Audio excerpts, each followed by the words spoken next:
Je m'appelle Gerard Watkins et je joue le rôle d'un journaliste de la télévision dans ce film qui est à la fois un film sur la Commune de Paris et un film sur le rôle des mass médias dans la société d'hier et d'aujourd'hui. Je m'appelle Aurélia Petit et je vais jouer le rôle de Blanche Capelier, journaliste de la télévision communale. Premièrement, ce qui a été assez difficile, c'est que c'est quelqu'un de crédule, avec un optimisme forcené, et connaissant l'histoire et la fin et les événements de la commune, ça n'a pas toujours été facile de garder le sourire. Et deuxièmement, c'est quelqu'un qui aime tellement son métier face à la caméra qu'elle en oublie de dénoncer et de mettre en cause le pouvoir des médias, ce qu'elle représente entièrement. Ces locaux sont actuellement investis par Armand Gatti et sa compagnie La Parole Errante. En avril de cette année, Peter Watkins et 13 Productions ont entamé la construction du décor du film et ont essayé de recréer l'atmosphère du 11e arrondissement pendant la Commune de Paris. Nous voudrions maintenant vous présenter l'espace où nous avons travaillé pendant 3 semaines.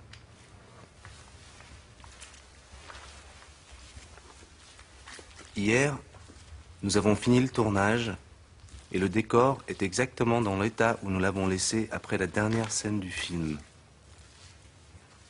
Le texte qui suit sera ajouté dans quelques mois.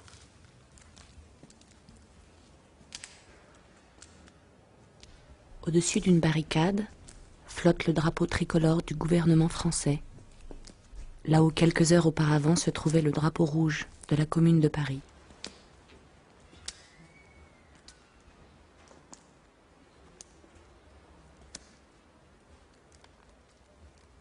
Sur la gauche se trouve ce qui reste de la mairie, où le sous-comité révolutionnaire du 11e jouissait jusqu'à hier d'un pouvoir absolu.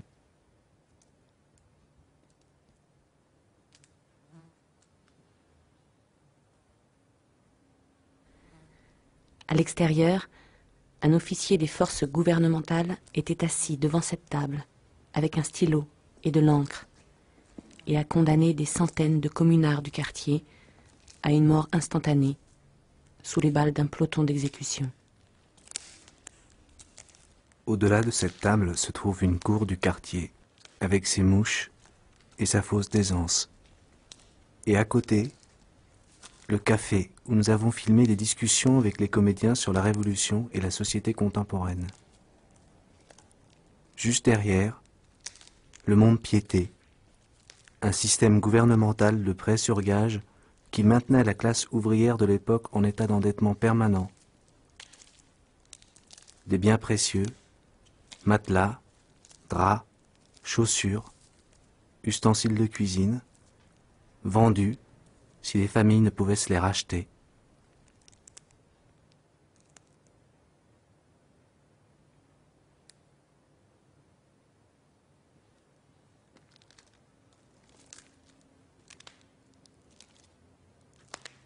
Un canon, financé sur les maigres ressources de la communauté locale, repose, délaissé.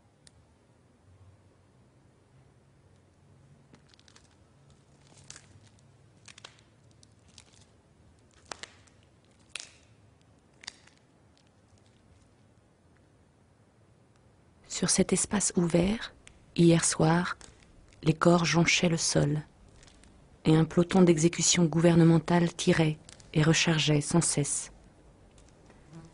Parmi les tués ici, se trouvaient des ouvriers qui réparaient les carabines de la garde nationale,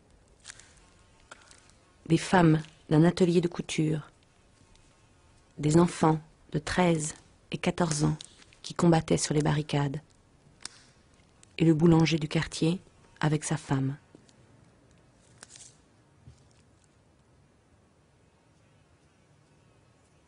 Nous vous demandons d'imaginer que nous sommes désormais le 17 mars 1871.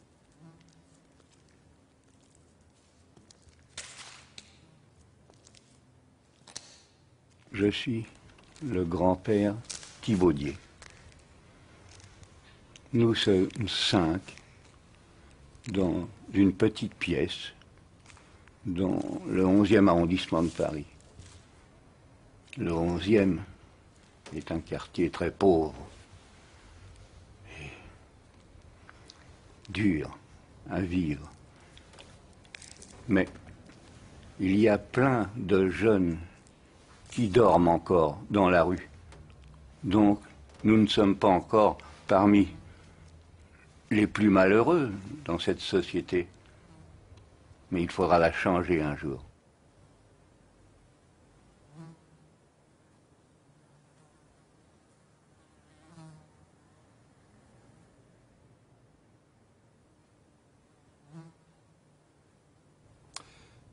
Oui, ben, je m'appelle Henri Dubrieux, je habite là à cette cour, comme vous pouvez voir. Moi, je suis monté à Paris de ma Franche-Comté il y a à peu près 24 ans, au moment de la crise économique. J'ai vécu d'ailleurs 1848 et ce qui se passe un petit peu aujourd'hui me rappelle 1848. Seulement, bon, les circonstances ne sont pas les mêmes, hein. On vient d'être battu par les Prussiens, ils viennent là de nous humilier le 18 janvier dernier en proclamant leur empire à Versailles. Quant à ce qui se passe à Paris, ben, on peut quand même regretter une chose, c'est que l'Assemblée nationale qui vient d'être élue, qui est surtout le représentant de la province, ait pris un certain nombre de décrets et de lois qui sont complètement ridicules, notamment le paiement des loyers. Il faut savoir quand même qu'on vient de vivre un siège, on vient de vivre des circonstances très difficiles, et vous en doutez bien qu'actuellement, tout le monde est quasiment ruiné. Alors, ils auraient mieux fait d'attendre, d'être un peu plus diplomates. Ce que je crains simplement, c'est que tout ça dégénère, hein. En attendant, on ne sait pas où on ira. Quant à mon boulot, bah, moi personnellement, je fais un petit peu de bric et de broc. Je suis surtout écrivain public. Je donne des cours, hein, comme au petit Marcel qui est ici, là, à côté de moi. Ah, c'est le fils là, de mes voisins, alors, des braves gens très sympathiques. Et puis, bah, il me reproche parfois d'ailleurs d'être sévère, parce que j'exige qu'on sache lire, écrire et compter. Hein, mais je lui ai dit que savoir lire, écrire et compter, c'était la condition d'être un homme libre. Voilà, sinon c'est tout ce que je peux vous dire, hein. Enfin, quand même, je suis quand même inquiet pour que ça dégénère. En attendant, si ça dégénère d'un côté ou de l'autre, il y en a un qui va bien se marrer, c'est ce fumier de Bismarck. Voilà.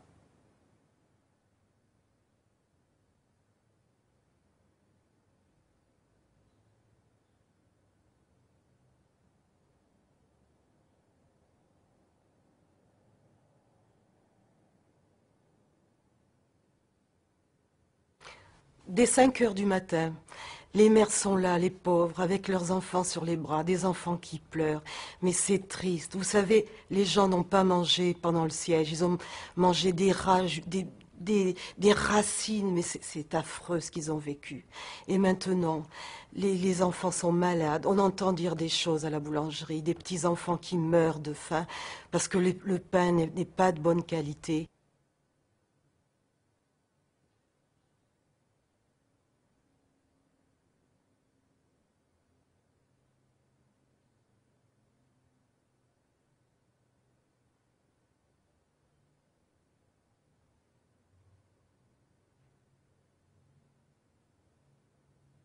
Oui, le pain, on le fait comme on peut. Il faut dire qu'on commence à arriver de la farine, mais pas de bonne qualité. Alors, pour faire de la quantité, il faut mélanger les farines. On met du blé noir, du seigle, on met le son pour essayer de faire du pain parce que les gens, ils ont faim, donc on est obligé de faire de la quantité. Ils demandent du pain, les gens. C'est une des seules nourritures que l'on trouve aujourd'hui sur le marché. Donc, Et moi, je dis que moi, je peux plus supporter de voir ces gens aussi malheureux, ces gens qui pleurent, ces mères malheureuses. Et moi, je dis que c'est pas possible que ça dure. Ça va craquer. C'est pas possible que ça continue comme ça. Les gens souffrent trop. Ils en ont assez.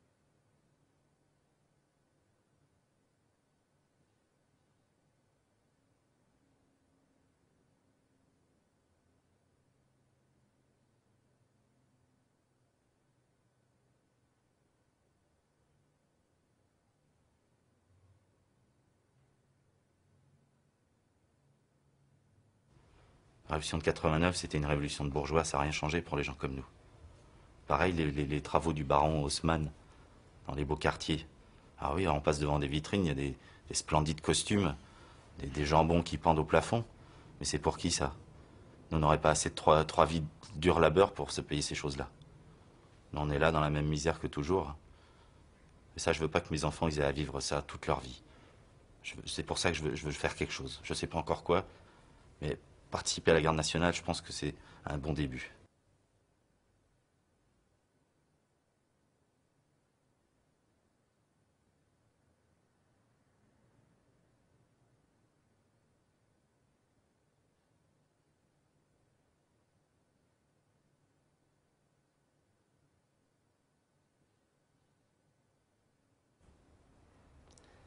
Je m'appelle Constance Fillon et j'habite le quartier avec ma fille Frédérique. La cour, c'est comme une famille pour elle. Je suis veuve depuis 5 ans et elle a trouvé sa place à l'orpheline, là, rue d'Oberkampf. Les sœurs de Saint-Vincent-de-Paul, heureusement qu'elles étaient là, parce qu'avec le métier que je fais, je suis sage-femme, donc je ne pouvais pas m'occuper d'elle. Je peux vous dire que ça bouge en ce moment dans Paris. Hein. Le maire Motu, là, on l'a élu. Il parle de faire des écoles laïques. Il en faut des écoles, l'instruction, il en faut. Les gosses dans les rues, ça ne peut pas durer. Mais les cornettes, elles sont là, elles étaient là pendant le siège. Elles nous donnent la soupe, les soins. Et puis, toi, tu t'y plais avec elles? Ah oui, moi je trouve ça très bien. Elles sont très gentilles, les sœurs. Mais j'ai peur que l'école ferme. Je m'appelle Françoise Boisdard. Je suis institutrice. Institutrice au chômage. Je me suis mise volontairement au chômage car j'ai refusé de travailler. J'ai refusé de prêter serment. J'ai refusé de me mettre complice d'une éducation que je déteste. Une éducation fondée sur la religion qui amène les enfants à se replier sur eux-mêmes, à de la soumission, à une autorité.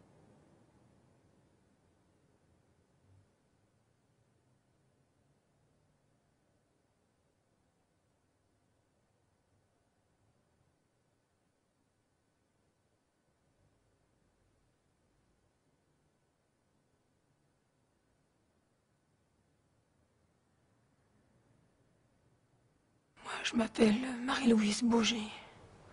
Je suis institutrice aussi. Moi, j'ai travaillé sous Napoléon III. Mais j'ai démissionné, parce que j'en pouvais plus. Fallait faire des prières. On était obligés à faire des prières aux gamines, à leur apprendre la couture, quoi. Des trucs qui servent à rien. Leur faire devenir comme leur mère, couturière, lavandière. Rien de plus. Alors j'ai démissionné. Et mon ami et moi, nous lisons régulièrement la revue qui est publiée par la Société pour l'éducation nouvelle. Et nous croyons beaucoup à tout ce qu'ils écrivent. Nous voulons que ça change. On vit une époque pleine de troubles terribles. On souffre tous, beaucoup. Mais on a tellement d'espoir. On voudrait que les filles apprennent à lire, à écrire toutes. Qu'elles aient un métier, un vrai. On veut changer tout ça.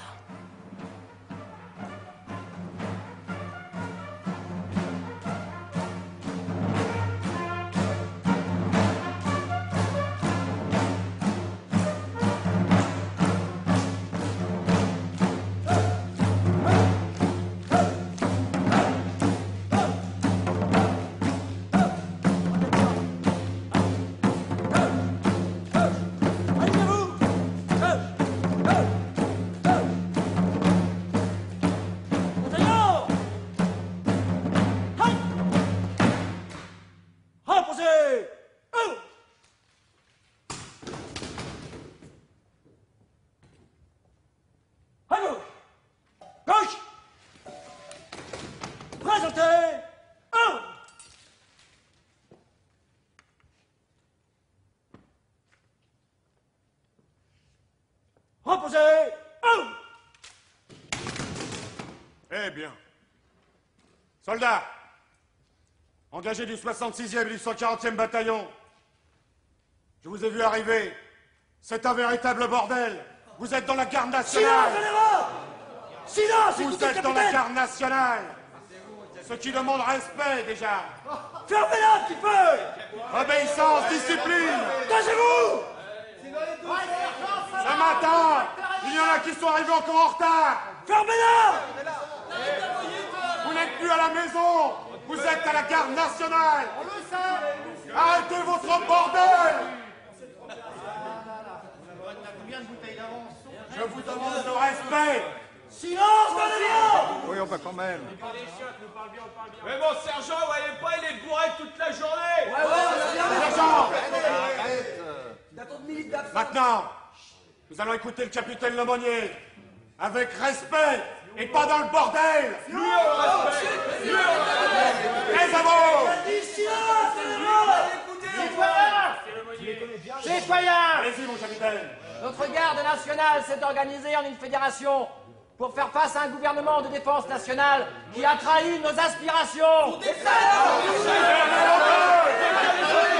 nous unir contre la tyrannie et l'exploitation humaine. À mort. Nous sommes pour la fraternité et la solidarité universelle. Les bruits courent que le gouvernement veut nous retirer les canons que nous avons payés.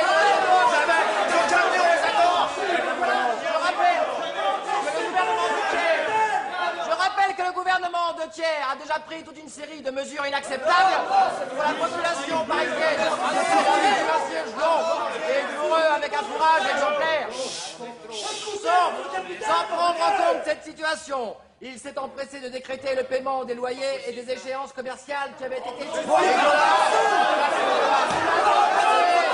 Il a décrété aussi que les objets déposés au mont de piété seraient vendus aux profiteurs.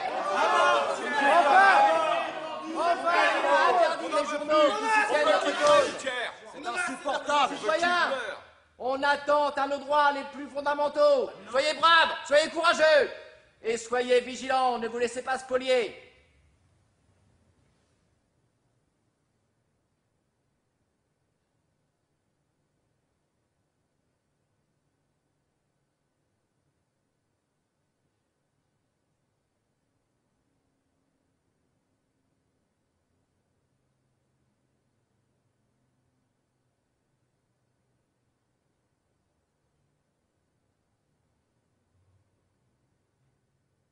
Je suis Madame Théron.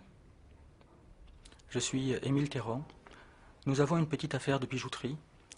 En ce moment, c'est très difficile à cause des décrets pris par le nouveau gouvernement. En effet, nous devons payer les loyers et les dettes et nous n'avons pas trop d'avance et donc ça va être très difficile, je pense, pour nous les semaines qui suivent.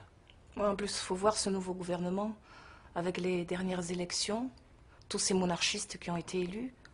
Ça, c'est quand même assez affolant, quoi. Assez affolant. En plus, depuis le siège, c'est de pire en pire. On est de plus en plus... vraiment, tous les gens que je côtoie autour ici, c'est de plus en plus la misère. De plus en plus, vraiment. Oui, de plus, moi j'ai très peur parce que depuis le début des événements, il y a beaucoup de formations de bataillons de la garde nationale. Il y a beaucoup d'agitation et moi ça me fait très peur, très peur. Bon, ça c'est sûr, c'est que c'est... Je sais pas, on pressent un drame, quoi, une guerre civile ou quelque chose comme ça. Vraiment quelque chose de terrible, parce que les gens n'ont plus rien à perdre. Il y en a beaucoup, vraiment, qui n'ont plus rien à perdre. Oui, c'est vrai. Et puis pour moi, en plus, il est hors de question que j'aille me battre contre des Français, car je suis Français et donc je n'irai pas à la garde nationale et je pense que nous risquons d'avoir des problèmes avec les autres gens, avec le quartier plus tard. Ça, de toute façon, je n'en sais rien, mais en tout cas, ce qui est sûr, c'est qu'il n'ira pas se battre. Il n'ira pas se battre dans la garde nationale, sûr. Je l'en empêcherai.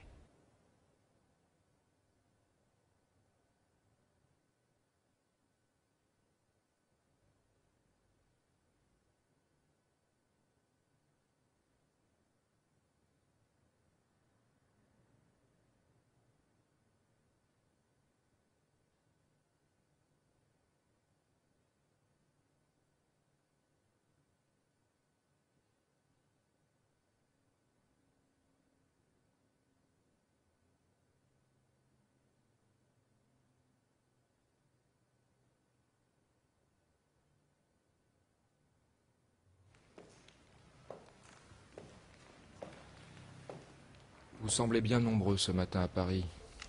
On aimerait bien savoir ce qu'il se passe. La garde nationale dispose de plus de 300 canons, dont ils se sont emparés lors de l'arrivée des Prussiens à Paris. Ces canons sont entreposés à Belleville, Montmartre et dans d'autres lieux de la capitale. Ces canons sont le symbole du pouvoir militaire indépendant de la garde nationale dissidente. Les négociations pour récupérer ces canons ayant échoué, le gouvernement de M. Thiers a décidé de récupérer ces canons. Est-ce que vous savez ce que vous allez faire ce matin? Non, c'est vraiment pas ce qui va se passer, quoi. C'est vraiment, on est dans le flou total. On meurt de faim, c'est tout, quoi. C'est vraiment, ouais, on n'a pas de cigarettes, puis on n'a pas le droit de parler, quoi. Surtout ça, quoi. Et puis si on va prendre les canons, moi je dis oui, hein, on en a besoin pour prendre Paris. Mais ils nous disent de tirer sur le peuple. Là je peux pas, là je suis pas d'accord. Moi non plus. Moi je pense que cette opération est totalement foirée. Parce que s'ils nous envoient récupérer les canons de la garde nationale, hein, eh bien où sont les chevaux qu'on a besoin pour les traîner? On n'a même pas de chevaux. Des tonnes, hein, des canons. Ils vont quoi? On va les porter, les ramasser sur le dos. Ils nous prennent pour des bêtes, les officiers. Nous avons l'ordre d'empêcher tout rassemblement d'hommes en armes et de les empêcher de se diriger vers les quartiers populaires de la ville, où nous allons procéder ce matin même à la récupération des canons. Si nous devons nous battre, nous nous battrons. Si nous le faisons, nous ne ferons pas de quartier. Oui, je crains qu'une partie de nos soldats refuse d'engager les hostilités vis-à-vis de la population parisienne. Ce sont pour la plupart des jeunes recrues qui ne comprennent pas la nécessité d'une action vigoureuse contre les éléments rouges.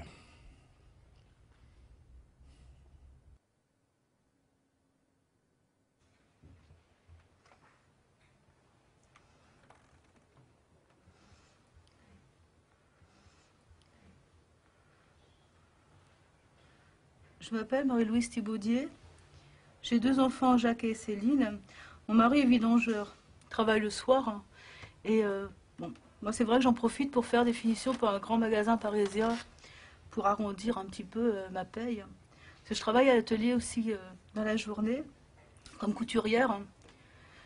Donc en plus de mes 2 enfants et de mon mari, il y a Jules qui est à la maison, donc il n'a pas de retraite. Mais bon, on arrive toujours à lui donner une soupe. C'est vrai qu'ici, dans le 11e arrondissement, les familles comme nous, il n'y en a pas beaucoup en fait. Parce qu'il y a beaucoup de chômage. Et moi, c'est vrai que je me sens quand même comme étant privilégiée. Il y a vraiment beaucoup de femmes qui recherchent du travail. Moi, à l'atelier, tous les jours, j'en vois passer. Et ça me fend le cœur de ne pas pouvoir faire quelque chose pour elles. Mais bon, moi, je ne peux pas faire autrement que travailler. Si je leur donne ce que je fais...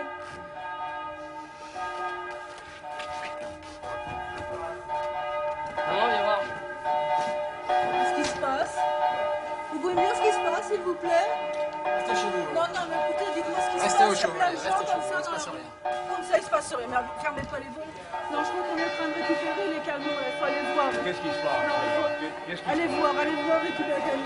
Tu prends ta veste. Céline, tu mets tes chaussures, tu me rejoins. Tu viens. Parce que pour l'incendie, c'est pas le même que ça. Je sais pas. Non, mais c'est toujours pareil. Toujours pareil. Ça marche bien. Ouais, après, il va chercher le nettoyeur. Il y a pas mal de problèmes. Regardez un petit peu ce qui se passe. Je vais aller voir. Qu'est-ce qui se passe là, comme ça? Restez au chaud, ma petite dame. Rentrez chez vous, c'est pas ça. Calmez-vous, calmez-vous. Non, mais là, il faut absolument aller dans ce qu'on fait. Rentrez chez vous.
Nous allons faire usage de la force.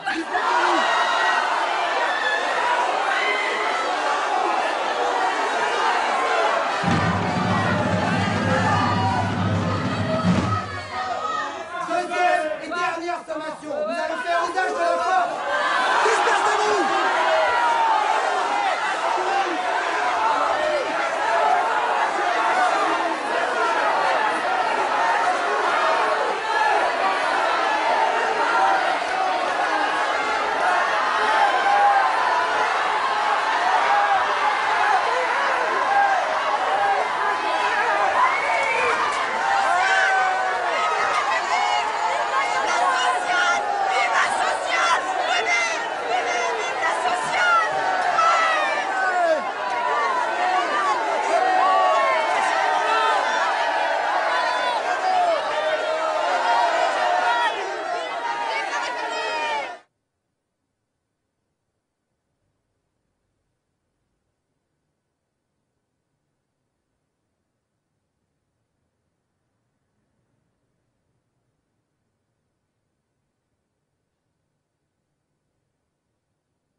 Télévision nationale Versailles, dernière heure.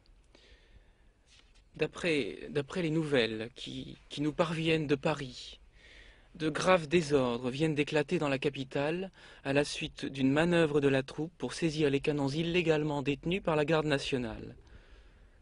2 de nos généraux, Lecomte et Clément Thomas, seraient retenus prisonniers par la foule. Leur jour serait en danger. Je répète. Eh bien bonjour, je suis en direct dans le 11e arrondissement, votre reporter pour Télé Versailles National, pour vous informer des événements incroyables qui se déroulent ce matin à Paris. En effet, de nombreux mouvements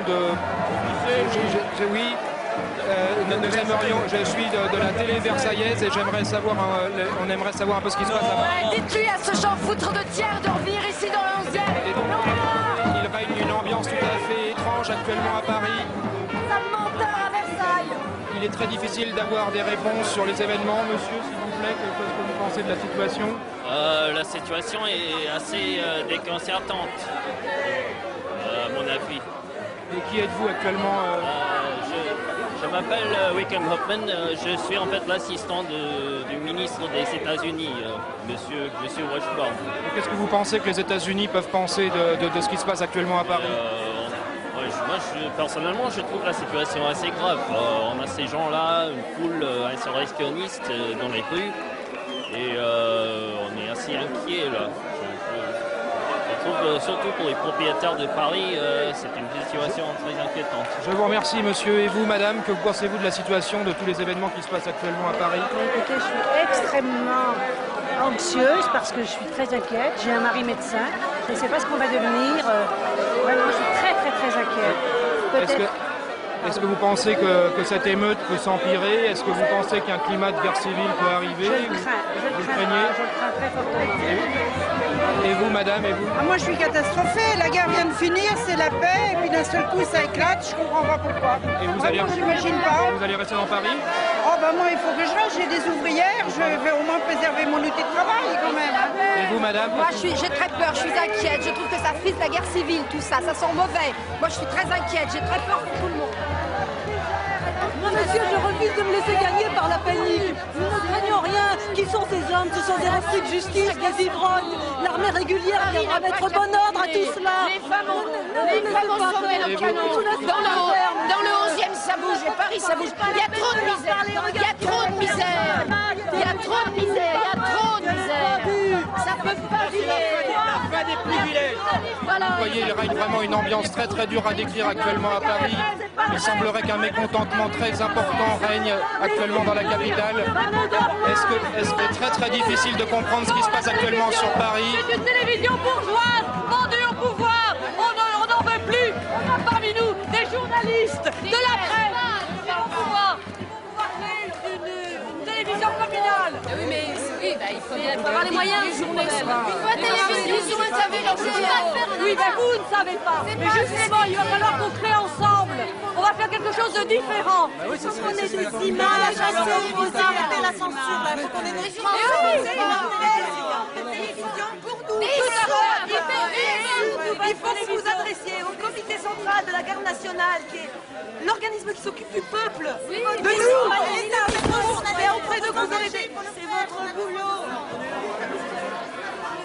Qu'est-ce qui s'est passé ce matin? Et pourquoi ça réussit là? Les femmes sans même se le dire toutes devant comme ça en train de défendre les canons. Ça veut dire qu'ils C'était en pleurant. Et c'est grâce à nous. Ça veut dire qu'ils sont prêts à toutes les traîtrises et qu'il faut rester maintenant. Il faut qu'on reste ensemble maintenant. Parce que sinon... Ils vont revenir parce qu'ils vont la mairie. Nous verrons, ils sont pas prêts depuis Ça ne suffit pas les canons. notre Maintenant, il faut République continuer à faire avec ces monarchistes qui veulent reprendre le pouvoir. Ouais, moi je suis d'accord avec la petite là. Je comprends ce qu'ils font, mais c'est de la folie. Je pense que maintenant qu'ils ont défendu aujourd'hui la souscription du peuple en défendant les canons, ils redéfendront la souscription du peuple en défendant le denier du culte et nos églises. D'après les nouvelles qui nous parviennent de Paris, de graves désordres viennent d'éclater dans la capitale à la suite d'une manœuvre de la troupe pour saisir les canons illégalement détenus par la garde nationale. Deux de nos généraux, le président Clément Thomas, seraient retenus prisonniers. N'importe quoi, il dit n'importe quoi. Tout est mensonge, ça c'est pas vrai. J'aimerais bien savoir quelque chose. Moi j'aimerais bien savoir comment ils peuvent reprendre les canons sans amener de chevaux. Ils sont venus sans chevaux pour reprendre des canons. C'est possible comment ça, mes amis, reprendre des canons sans chevaux? Des histoires, l'histoire des deux soldats là qui sont prisonniers, il n'y a absolument rien à craindre. Quant aux canons, ils sont mieux chez nous que chez les autres.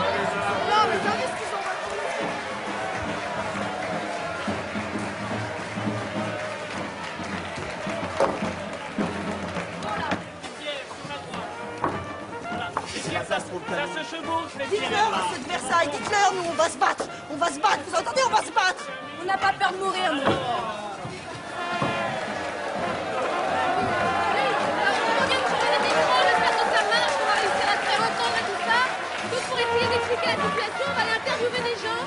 Oui, bonjour. Oui, bonjour. Qui êtes-vous? Je m'appelle Charles Capellaro et je suis membre du sous-comité de la rue Bafroid.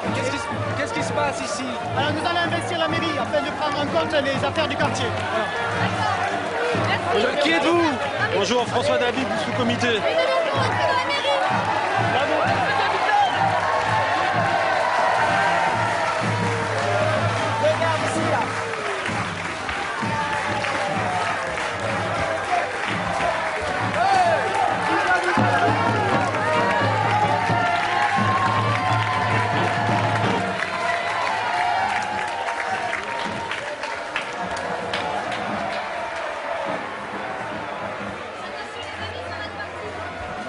Qu'est-ce qui se passe ici? Une nouvelle équipe occupe la mairie, ils sont à côté. D'accord. Et vous êtes là depuis combien de temps? Bonjour messieurs. Bonjour. Je voudrais savoir qu'est-ce qui se passe ici, qu'est-ce qui se passe, qu'est-ce que vous faites en ce moment? Aujourd'hui, le peuple du 11e arrondissement de Paris reprend sa mairie pour s'occuper par lui-même, pour lui-même, de ses propres affaires. Ils ont le pouvoir pour lutter contre un gouvernement de traîtres. On ne veut plus se faire confisquer la révolution. C'est fini, 48 c'est fini, maintenant la révolution on l'a fait, maintenant avec tous les gardes nationaux. Nous sommes tous des citoyens du 11e. Nous sommes les élus du comité de la garde nationale.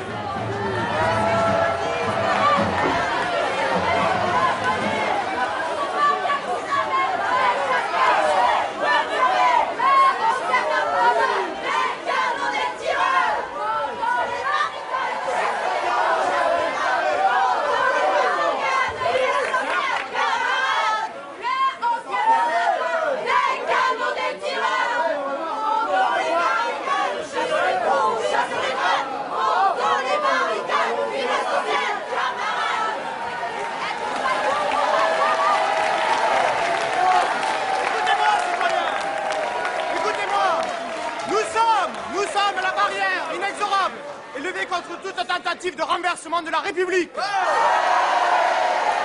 y a une nation, plus de monarchie. Il y a de légal, ce qui est conforme à l'intérêt commun. Cette nuit, le gros tiers se heurtait à la conviction populaire. Vive les Parisiens! Vive la Nouvelle République! Liberté! Égalité! Fraternité! Que pensez-vous de cette situation? Je pense qu'avec l'énergie populaire qui se dégage aujourd'hui, nous irons très loin. Le peuple est en colère. Il a réussi à empêcher l'armée de reprendre les canons et vraiment cette colère est légitime. Mais ce qui est vraiment enthousiasmant, c'est qu'ils ont réussi à fraterniser. Et ça, c'est vraiment un immense gage d'espoir pour l'avenir. C'est vraiment un jour exceptionnel aujourd'hui. C'est à nous maintenant, la garde nationale, d'assurer le pouvoir du peuple de Paris afin d'éviter le retour de l'ordre ancien. Qu'est-ce que vous pensez de ce qu'ils ont fait, le gouvernement entier? Le gouvernement lâche et corrompu n'a que ce qu'il mérite. Pire que d'enlever le pain aux gens, ils leur ont enlevé l'espoir. C'est très dangereux. Imaginez-vous, il voulait tirer sur le peuple, sur son propre peuple. Nous, on ferait jamais ça.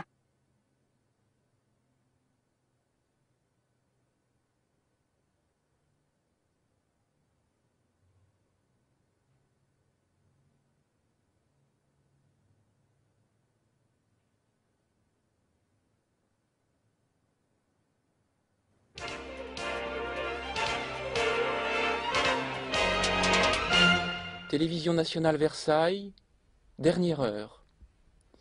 Mesdames, Messieurs, bonsoir. C'est avec une douleur profonde que nous devons donner le récit des désordres dont Paris est le théâtre depuis hier. Nous venons d'apprendre avec horreur que les généraux Lecomte et Clément Thomas ont été sauvagement exécutés par la foule qui s'est interposée lors de la reprise des canons de la garde nationale à la butte Montmartre.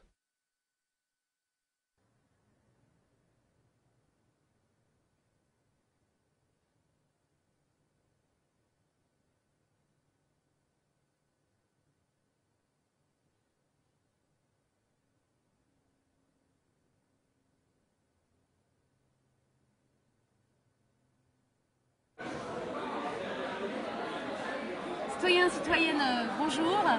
Nous sommes fiers et heureux de vous présenter donc notre première émission. Notre émission que nous allons appeler télévision communale, parce qu'on parle beaucoup de communes en ce moment. Nous allons peut-être avoir quelques problèmes techniques, parce que nous manquons de moyens pour l'instant. Je me présente citoyen Gérard Bourlet. Et citoyenne Blanche Capelier. Donc avec nous, nous avons le reporter au Père du Chêne, Joachim Rivière. Bonjour. Bonjour. Donc vous êtes fictif. Complètement fictif. Si je suis présent dans ce film, c'est pour témoigner de l'importance de la presse écrite dans le processus révolutionnaire de la commune. Le Père du Chêne est interdit depuis 10 jours à peu près. Oui, en effet, le général Vinoy a interdit le Père du Chêne il y a une dizaine de jours. Mais avec l'arrivée du comité central à l'hôtel de ville, nous comptons reprendre nos publications dès demain.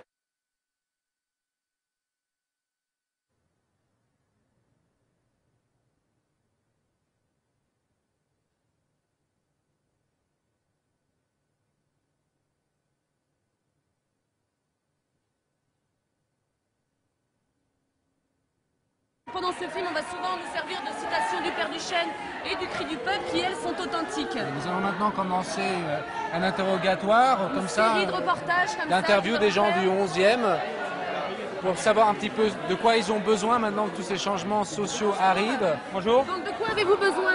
C'est la télé des riches ou des pauvres? Nous sommes à la télévision communale. Bon, ça va. De quoi on a besoin? Oui. En tout cas, on va rien demander aux riches, moi je veux le dire. On va rien revendiquer non plus. Parce que maintenant, les armes, on les a. Ils sont là. Je vois pas qui va me reprendre mon arme maintenant. Parce que nous, on est le peuple armé. Alors on va prendre, on va occuper, voilà. Et on va sûrement pas les prier Monsieur Thiers ou d'autres pour nous faire des réformes. Des réformes, on n'en veut pas. C'est la révolution aujourd'hui. On a sué. Depuis le temps qu'on sue. Et bien aujourd'hui, on a les armes, on prend tout ce qu'ils ont. D'accord, merci beaucoup. Vous, qu'est-ce que vous attendez? Moi, je veux du travail. J'étais cuisinière dans une famille bourgeoise et puis ils m'ont licenciée. Alors maintenant, j'ai plus rien. Alors ce que je veux, c'est du travail. Je lave le linge, n'importe quoi, mais je veux travailler. Qu'on me donne la possibilité de travailler. Et vous? Bien sûr, moi, comme tout le monde, j'ai faim, mais pas seulement. Je trouve que ce qui est important de dire aujourd'hui, c'est qu'on a aussi faim d'apprendre. C'est-à-dire qu'on en a marre que l'éducation et apprendre à lire et à écrire, ce soit le privilège de gens qui s'en servent pour nous rendre encore plus esclaves. Aujourd'hui, l'égalité, ça veut dire que tout le monde peut aller à l'école, tout le monde récupère le droit à ce qu'on appelle la culture des bourgeois. Mais on a le sens du beau, on a le sens de la pensée aussi. On veut pouvoir critiquer les choses autour de nous et pour ça, il faut qu'on puisse apprendre. Ça, c'est le plus important. Merci beaucoup. Merci. Bonjour, qu'est-ce que vous attendez des changements qui ont lieu en ce moment? Eh bien, nous, on veut des écoles. On veut des écoles pour mettre tous nos enfants. On en a assez de voir tous ces enfants qui traînent dans les rues. On veut des locaux. On sait qu'il existe des locaux vides et on voudrait les remplir d'enfants. Ouais, voilà. On voudrait que les filles apprennent à lire, à écrire un vrai métier. Il y a trop d'enfants dans les rues. On veut rencontrer les parents qui nous amènent leurs enfants. On veut qu'on s'organise. Voilà. On a besoin de s'organiser, on a même besoin de parents qui nous aident à penser à cette école nouvelle, une école laïque, obligatoire, gratuite pour tous les enfants. Merci. Et vous, qu'est-ce que vous attendez? Ce que j'attends, c'est l'arrêt total de l'esclavage, de l'exploitation. Il y en a marre, on n'en peut plus. On est traités comme pire que des animaux, c'est plus possible. Il faut que ça s'arrête. La dignité, les femmes, même en tant qu'homme, mais aussi en tant que femme, il n'y a aucun espace pour les femmes. La dignité. On a besoin de dignité. Il n'y a pas de place pour les femmes aujourd'hui. Il faut une vraie parole pour les femmes. Il faut un journal pour les femmes. On ne connaît pas les problèmes des femmes. Elles n'ont pas la place dans cette société. Aussi bien au niveau du travail que de la parole. On veut un journal, on veut une feuille de chou, n'importe laquelle. N'importe une presse qui ne soit pas censurée, où les femmes peuvent poser les problèmes des enfants, le travail. C'est vraiment ça aujourd'hui. Ça suffit.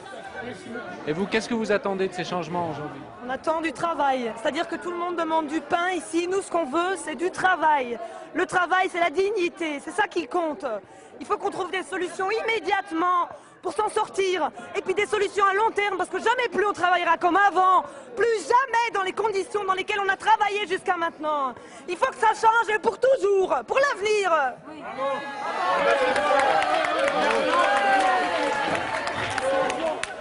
Bonjour messieurs. Qu'est-ce que vous faites? Qui êtes-vous exactement? Nous, on vient pour voir un peu s'il n'y aurait pas un peu de travail pour nous, parce qu'on en a qui ont du travail. Mais c'est pas pour autant qu'on oublie Versailles, hein, parce que Versailles, si jamais on les oublie, ils vont pas nous oublier, eux. Alors on vient voir les copains et on espère qu'on aura un petit peu de travail quand même qui va se décider. Parce que ça peut plus durer comme ça. Hein. Et de quoi avez-vous besoin?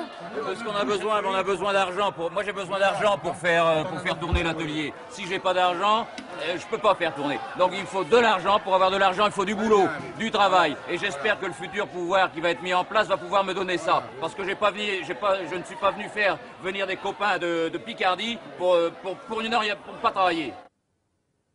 Mais moi j'en ai des besoins, mais j'attends une reconnaissance de toutes les femmes là, du quartier du 11e.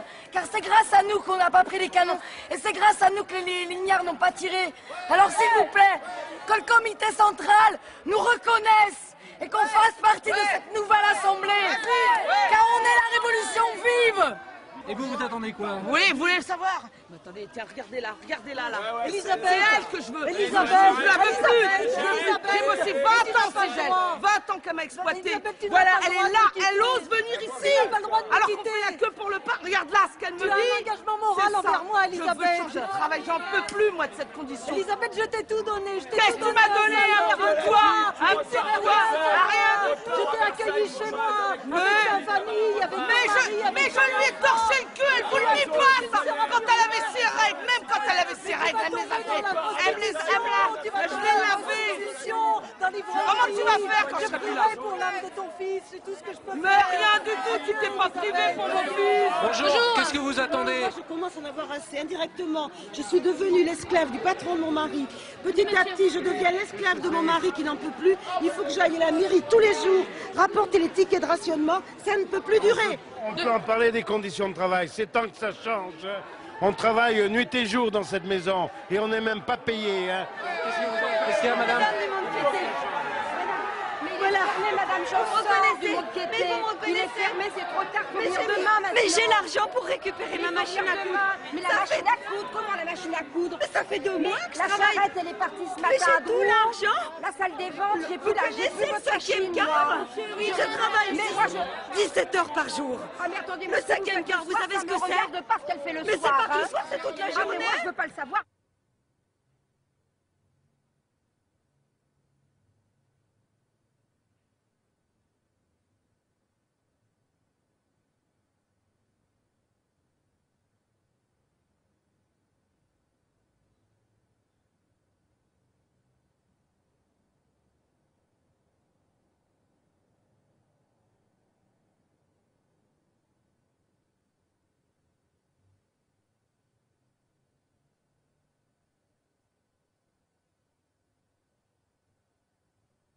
À l'heure où je vous parle, le gouvernement a évacué Paris, suivi par l'armée régulière qui se replie en bon ordre.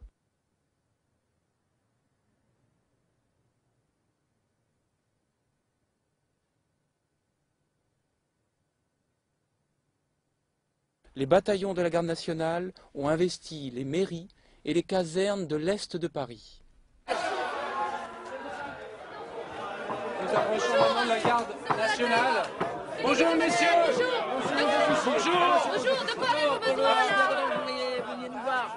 Écoutez, on a les meilleurs hommes, regardez ces hommes. On a des canons. Ce qu'il nous manque absolument, c'est des munitions, des godillots, regardez les gens, ils sont pieds nus. On n'a pas d'uniforme non plus, des munitions et des fusils modernes. L'organisation est très bien, l'organisation de la garde nationale est absolument démocratique et fédérale. On est très content qu'on ne touche pas à ça surtout. Hein. Mais par contre, des fusils et des munitions. Écoutez, regardez, on a encore des fusils à piston qui datent du début du siècle. Il faut 3 à 4 minutes pour les charger. La poudre est toujours mouillée, le coup part une fois sur 4, alors que les Versaillais ont des chasse-peau. Ils tirent 7 à 8 cartouches à la minute. Comment vous luttez avec des fusils du Moyen-Âge contre des fusils modernes? Absolument anormal. On va les massacrer, on va massacrer les Versaillais. En bas, et on y va, on prend les missiles, on prend le pouvoir. De la garde nationale se soit installé à l'hôtel de ville, mettant la capitale en situation insurrectionnelle. Qu'est-ce que vous regardez, monsieur? Il ne faut pas regarder la télé nationale. Non, non, non, non, non, il faut regarder la télévision qui appartient aux gens maintenant. On commence dès demain à républier le Père Duchesne. On a été interdit. Vous écriviez des lettres au Père Duchesne. Oh, mais on n'a pas le temps. Des paires de lettres au Père Duchesne. On fait confiance, Mais non. mais tu les publies nos lettres, et tu les publies en On les entier. publiera, on les publiera. Et en entier. Si, on va les publier. Moi, je crois qu'on a besoin surtout d'aller attaquer Versailles parce que cette histoire de reprendre les canons sans amener de chevaux pour les tirer, ça tient pas la route. Alors mon avis, c'est que s'ils avaient voulu provoquer une insurrection, ils ne seraient pas pris autrement. Et qui dit insurrection dit quoi, messieurs, dames? Répression. Versailles est affaibli pour combien de jours, on ne sait pas encore. Il faut absolument réagir tout de suite avant qu'il soit trop tard. Après, on sera marron. Voilà, regardez. Bonjour. De quoi avez-vous besoin là? On a besoin de changer le gouvernement, on en a marre d'être par des malades, d'être gouverné par des malades. Les assistés. On veut plus se taire. On en a marre de se taire. Maintenant on veut la parole. Vous parliez de nous, la guérison, de montrer comment on vit. On veut plus être opprimé par la religion des malades. C'est cateau. Faut que vous parliez de nous, faut que vous regardiez comment on vit là, faut que vous en parliez. On veut du pain tous les jours. On veut plus avoir honte. Elle a quelque chose à dire, écoutez-la, on dirait Je veux plus avoir honte de la maladie.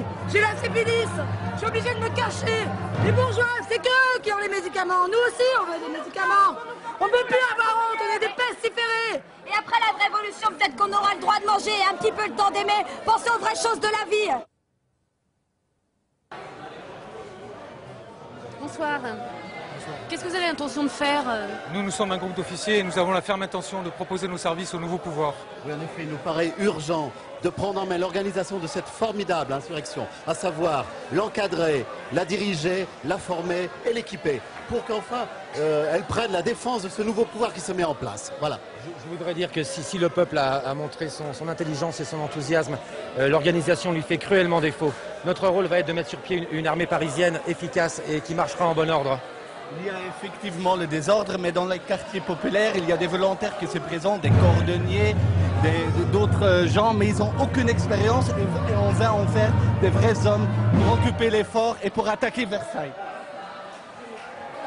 Bonsoir. Pouvez-vous vous présenter, s'il vous plaît? Général Dombrowski. Colonel Okorovitch. Qu'est-ce que vous faites ici?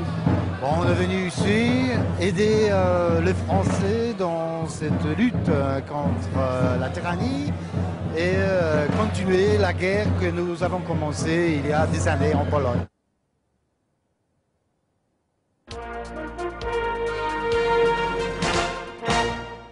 Télévision nationale Versailles, Laurent Duchampottier, bonsoir. Henri Gauthier, bonsoir. Bonsoir Henri. Bonsoir. Alors ce soir, un nouveau sujet d'émission spéciale, sujet très controversé, les étrangers. On sait que le parti de l'étranger a joué un rôle déterminant dans le mouvement insurrectionnel. On me parle de ces noms accouchés dehors qu'on entend dans la commune. Ils viennent de partout. Dans toutes les réunions, dans tous les groupuscules, il y a des étrangers partout. c'est pas compliqué. Donc, si on regarde au niveau de la garde nationale, c'est infesté de Polonais. Oui, c'est Dombrowski, Krapilinski, Alors, Otlowicz et tous les skis de la Terre. On ne sait pas tous les skis de la Terre, on ne sait pas ce qu'ils viennent faire là. En tout cas, ils n'ont pas l'air de faire très bien leur travail, de toute manière. Vous avez déjà une expérience dans ce genre de conflit? Oui, bien sûr, on a fait plusieurs combats dans les villes, on a dirigé guérilla en Pologne, on a longue expérience de diriger armée non professionnelle. Merci. Merci. Donc, comme vous le savez, on est dans une situation assez spéciale, avec d'un côté la révolution et de l'autre le quotidien qui continue. Donc là, nous nous trouvons dans l'église Saint-Ambroise du 11e arrondissement.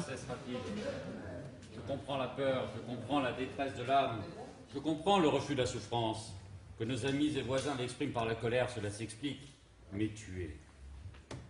Pourquoi remplacer le dialogue, même difficile, par le meurtre sans raison? C'est une triple faute. D'abord, une faute politique. Tuer sans raison, c'est donner des martyrs à ses opposants. C'est aussi une faute sociale. On voudrait savoir la réaction en ce moment de l'Église sur les événements d'hier.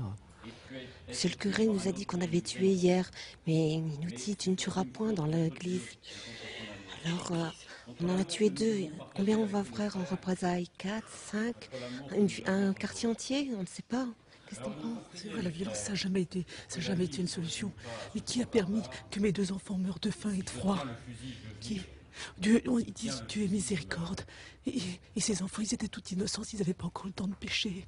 Et le prêtre, il était où? Il était où quand je me suis fait violer par mon patron? Ça n'a pas empêché de me jeter après comme une malpropre. Vous pratiquez toujours? Oui. Si on veut manger tous les jours, ça aide quand même. On a le droit à la soupe, on peut ramener quelque chose à la maison. Puis j'ai toujours été élevée comme ça.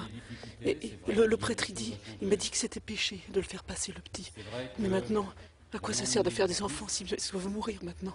Que Dieu nous laisse la liberté de choisir ce que nous ferons de la vie qu'il nous a donnée. Mais tuer n'a jamais résolu les problèmes. Dieu nous a donné la vie pour la vivre, pas pour la détruire. Ainsi soit-il. Bonjour mesdames, vous n'êtes pas à l'église en ce moment en train d'écouter le sermon? On n'est pas dans l'église, non. Pour nous, la religion, de toute façon, elle maintient les femmes dans l'ignorance et dans la passivité. Mais vous avez vu les enfants, là, comment on les éduque, toujours la tête en bas. Jamais il y en a une d'elles qui pourra lever les yeux et puis dire non, non, je suis contre, jamais. On leur apprend que la hiérarchie, l'église est aux mains du pouvoir. Pas à penser par nous-mêmes. Et moi, j'aimerais que mon fils soit instruit, qu'il ne soit pas curé quand même. On leur apprend l'autorité divine.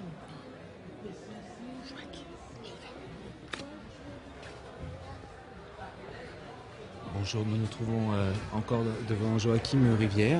Oui, reporter au Père Duchesne, rappelez-vous. Bonjour, je suis en train de recueillir l'opinion de gardes nationaux à propos d'élections communales par le comité central. D'ailleurs, à ce propos, tu as une opinion très intéressante. Est-ce que tu peux nous la donner ? Oui, Raoul du 140e, voilà, je pense que le comité central de la garde nationale a eu un rôle très important puisque dans la défense de Paris et aussi dans le renversement du gouvernement. Mais je pense qu'aujourd'hui, il a une légitimité qui est surtout militaire. Et moi, je pense qu'il faut lui donner une plus grande assise et qu'il faut donc voter, élire une commune qui représente plus le peuple de manière plus efficace encore. Merci.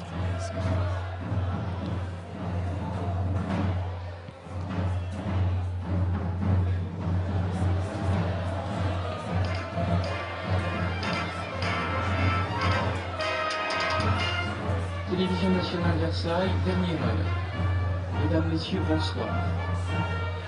C'est avec une douleur profonde que nous devons donner le récit des désordres dont Paris est le théâtre depuis hier. Nous venons d'apprendre avec horreur que les généraux Lecomte et Clément Thomas ont été sauvagement exécutés par la foule qui s'est interposée lors de la reprise des canons de la garde nationale. Bonjour madame, qu'est-ce que vous faites ici exactement? Moi je suis la patronne de l'atelier de confection et du lavoir en même temps. Qu'est-ce que vous pensez des événements d'hier? Moi je comprends plus, je suis catastrophée. On a tué 2 généraux. À quoi ça sert d'abord? Tout le monde espérait que le calme allait revenir, qu'on allait pouvoir retravailler. Là actuellement je ne sais pas ce qui va arriver, je n'ai plus de commandes. Je prendrais bien les commandes de n'importe qui et au moins pouvoir payer les ouvrières. J'ai plus d'argent pour les payer. Merci. Ça vous dérange pas qu'on vous pose quelques questions à vos Ah ouvrières? non, bien sûr. Vous travaillez ici? Oui, enfin quand je peux, quand j'ai du travail, je viens, mais en fait ça fait 3 jours que je viens et il n'y a jamais de travail pour moi. J'ai plus rien à manger à la maison, je sais pas ce que je vais faire. Et vous, qu'est-ce que vous pensez des événements qui viennent de se passer? Ah ben moi je trouve ça formidable qu'on ait tué 2 généraux parce que nous on est en train de mourir de faim. Nous c'est l'espoir qui avons tué des généraux et c'est la misère qui nous tue. Alors il faudrait quand même changer les choses. Moi je suis là comme mon ami en train d'attendre du travail. Il n'y a pas de travail, il n'y a pas à manger, il n'y a pas d'instruction. Il est temps qu'on se dirige vers la liberté et la fraternité. Je crois que c'est le moment, les filles. Ouais. Moi, je travaille dans l'atelier. Là, je suis assez âgée, mais j'ai toujours vécu dans la misère. J'ai une famille nombreuse. J'ai jamais pu lui donner tout ce que je voulais. Je trouve que ma situation a toujours été épouvantable. Je ne sais pas ce que j'en pense exactement de la situation parce que j'hésite, je sais pas, mais j'aimerais bien que mes enfants vivent mieux que moi, car vraiment, j'ai vécu une vie de misère. Moi, je trouve pour les généraux qu'ils ont tués, je trouve que je suis contente. C'est bien qu'ils ont éliminé ces 2 chiens enragés et je veux que ça continue comme ça, qu'on les élimine tous pour qu'on puisse vivre tranquillement. On veut travailler, on veut manger, voilà. Les canons, c'est notre sang, on va pas pleurer sur la mort des généraux. La patronne, elle a des aspects gentils, mais enfin c'est quand même une bourgeoise. Les bourgeois nous ont tout confisqué, 3 révolutions. Et en plus, ils se sont récupérés notre bon Dieu. Ça suffit. Nous voulons le respect et le seuil des écoles ouverts à nos enfants. Et de dignes salaires. Et vous, qu'est-ce que vous pensez de votre patronne? Il faut qu'on reste des heures jusqu'à même presque la nuit. On est exploité. On veut de quoi manger, de quoi vivre. Et un petit peu, une vie décente un peu. La différence, c'est que c'est notre patronne, ok, on la respecte, mais nous on mange pas, elle mange. Elle a des bénéfices. Elle fera n'importe quoi pour que nous on mange pas. Je préfère pas parler. Moi, ça fait 1 semaine que j'ai commencé à travailler, mais je suis pas encore, toujours pas payée et je ne sais pas quoi faire. Pour le moment, j'ai pas à manger, voilà. Et vous, qu'est-ce que vous pensez de ce que disent vos ouvrières? Moi, je croyais faire assez bien pour elles. Bon, je sais qu'elles ont des enfants, je sais que les maris sont partis. Bon, elles rentrent à la maison, elles n'ont pas d'argent le soir pour les nourrir, mais moi-même, maintenant, j'ai plus de commandes et je sais vraiment pas ce qui va nous arriver à nous tous. Puis on veut partager, il faut que les richesses soient pour tout le monde. On veut du travail, d'accord, mais on veut être payé pour notre travail. Voilà, nous on travaille tout le temps et on n'a rien à la fin de la journée, elle garde tout, c'est pas vrai quand elle dit qu'elle fait quelque chose pour nous. Oui, on peut venir comme des chiennes, des galeuses toute la journée à l'atelier, on dépend de son bon vouloir de toute façon, et même maintenant, je sais pas si j'aurais du travail, maintenant vu ce que j'ai dit devant elle. Ce qu'on pourrait imaginer, c'est qu'elle vende son gros collier, qu'elle partage l'argent pour tout le monde, mais ça se fait pas. Ça se fait pas, et puis quand elle dit qu'elle n'a pas les marchés, de toute manière, ce qu'elle fait aussi, c'est que les bénéfices, elle les partage jamais avec nous. Nous, c'est ce qu'elle disait, on trime 13 heures par jour, on n'a rien à manger quand on rentre chez soi, et elle a chaud dans sa maison. Hein. Vous pensez que ça va changer alors maintenant pour vos ouvrières ou pas? Moi, je suis prête à prendre des marchés de n'importe qui pour pouvoir les garder, les payer, et puis qu'elles donnent à manger à leurs gamins. Mais si j'ai pas de marché, je pourrais pas. Pourquoi à chaque fois nous on travaille pour vous et c'est vous qui avez la meilleure vie? Pourquoi c'est nous qui crevons et pas vous? Il y a toujours eu des patrons, il y a toujours eu des ouvriers, il y a toujours change toujours. Les temps changent et c'est aujourd'hui que ça a commencé. On va se battre, on va aller jusqu'au bout, vous entendez? On va aller jusqu'au bout, en aucun moment on va s'arrêter. Nous c'est l'avenir, on est les jeunes. Ouais, on ira jusqu'au bout, jamais on s'arrêtera. La rue elle est à nous maintenant, cette rue là elle est à nous. Et ce qu'il faut, c'est un médecin qui veut bien nous soigner. Oui. Excusez-moi, oui, de quoi avez-vous besoin en ce moment? Moi, je voudrais simplement dire une chose. Moi, je suis enceinte. Je veux pas que mon enfant il vive ce que nous on est en train de vivre. Je veux pas qu'il mange du rat. Je veux pas qu'il soit en train de bâtir des barricades là. Je sais pas, mais les Ferrari.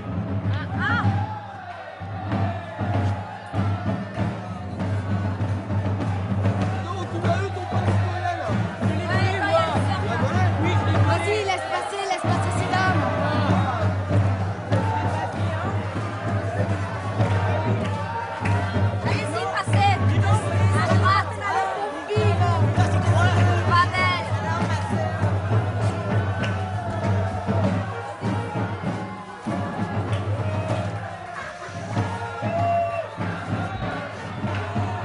monsieur, qu'est-ce que vous attendez? Qu'est-ce que j'attends? Oui. On attend de partir là. On attend de partir sur Versailles, on attend les munitions, le comité central, on sait pas ce qu'il fait. Moi je vais te dire ce que j'attends. J'attends on change de conditions de travail. Nos gamins, nos enfants, à 12 ans, 10 ans, travaillent 12 heures par jour. Ouais. Nous, on se casse le corps, femmes, enfants, même adultes. On se casse le corps pour travailler, misère de salaire, on n'a même pas assez pour vivre à peu près. Tout juste ça. C'est ça. Nous, on crée de la richesse. Où est-ce qu'elle va cette richesse? Que pensez-vous de l'éducation religieuse? Vous en pensez quoi? Il faut arrêter d'être opprimé par la religion. L'enfer, il est pas là-haut, l'enfer, il est ici, l'enfer. Mais quand même, c'est des pauvres filles. Moi, je suis pas orpheline, mais je suis allée à l'école des sœurs. Faut voir ce qu'elles te mettent dans la tête, mais c'est n'importe quoi, quoi. Il faut une école laïque. Il faut qu'on ait la possibilité d'apprendre que nos enfants aient une éducation autre que religieuse. Une éducation révolutionnaire. Il faut maintenant leur apprendre tous les principes qui sont les nôtres aujourd'hui. Il faut que tous les enfants soient comme cela. Il faut qu'ils aient les principes sociaux. Il faut qu'ils puissent se battre avec nous. Et c'est comme ça qu'elle se fera la révolution. C'est comme ça, elle se fera pas en 3 semaines. Ça prendra des années. Il faut apprendre aux enfants. Il faut qu'ils soient avec nous. Il faut que, voilà, c'est tout. Regarde l'éducation, regarde ce qu'on est obligé de faire. On est obligé de prendre le fusil pour se faire respecter. Mais c'est n'importe quoi. Dans notre tête, on fait n'importe quoi là. Normalement, on devrait être des enfants normaux qui vont à l'école normalement. Et là, on est obligé de prendre le fusil pour se faire respecter. Vous trouvez ça normal?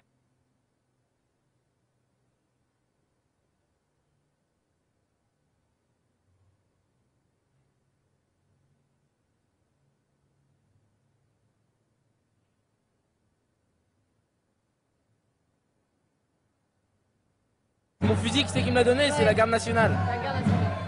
Et je vais me battre, je vais me battre, je vais tuer du monde. Ça servira du fusil. Tu tueras tous s'ils le font, vraiment. Voilà ce que je t'avais à dire. Moi j'ai un autre message à donner. Et moi mes parents c'était des bourgeois, je suis venue ici, j'ai passé ma route. Et maintenant je leur dis, plus jamais je vais entendre parler de vous. Au revoir.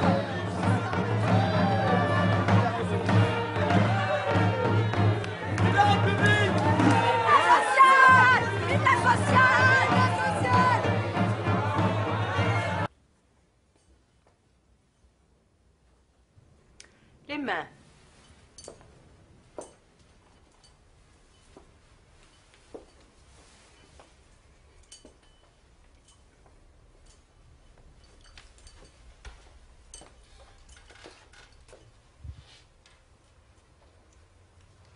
En classe.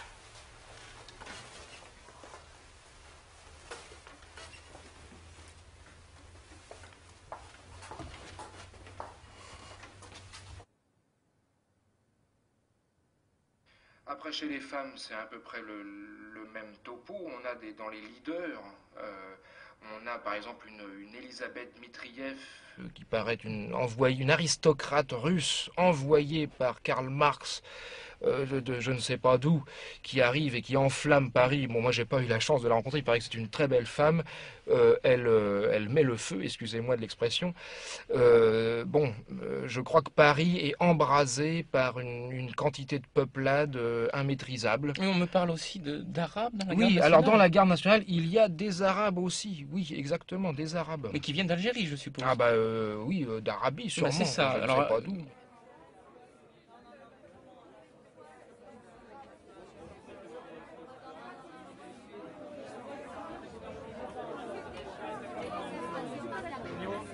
Vous savez qu'il y a des élections qui se mettent en place en ce moment, qu'est-ce que vous en pensez? Justement, on a discuté avec ces dames qui se mêlent maintenant de politique. Alors moi, ce que j'en pense, c'est que ça sert strictement à rien de faire des élections. Alors, c'est comme d'habitude. Alors, il y a des gens qui disent « Ah bah faites-nous confiance, on va gérer pour vous ». Qu'est-ce qu'ils veulent? La révolution, on l'a fait avec les gens, on va pas la faire en haut, on ne la fait pas quand on est au-dessus des gens. Non, ce qu'il nous faut, c'est ici en bas, on va s'organiser, on va faire des comités, parce que c'est nous. C'est nous-mêmes qui avons les armes. C'est nous-mêmes qui avons le pouvoir. Le pouvoir de production, c'est le vrai pouvoir. Le pouvoir politique, c'est n'importe quoi. Et c'est nous qui allons nous organiser. Pas besoin de ces gens qui sont là en haut de manière, ça va tous être des bourgeois parce qu'eux, ils savent lire, ils savent écrire. Et le peuple, est-ce qu'il y aura un ouvrier là-bas en haut qui va nous diriger? Justement. Maintenant, il faut constituer un gouvernement populaire composé d'ouvriers révolutionnaires, des gens comme nous qui souffrent, qui savent ce que c'est. Non, mais qui savent ce que c'est que l'exploitation, qui savent ce que c'est que l'humiliation. Qui savent ce que c'est que de trimer pour des salaires de misère, et qui effectivement peuvent donner au peuple les moyens de prendre son destin en main, de se gouverner lui-même et d'acquérir une autonomie pour sortir définitivement de l'esclavage dans lequel on est plongé. Et vous, qu'est-ce que vous en pensez? Moi, personnellement, de toute façon, je vote pas. Donc, c'est vrai que c'est quand même la première chose par rapport à ces élections. Si on veut vraiment que le peuple soit tous concernés, c'est que les hommes et les femmes, et surtout les femmes, aient le droit de vote et participent à cette révolution. On l'a fait les hommes et les femmes. Donc maintenant, il faut continuer. Nous, les ouvrières, on est prêtes à s'engager, on est prêtes à faire des choses. On n'a pas le droit de vote, mais on est en train de s'organiser.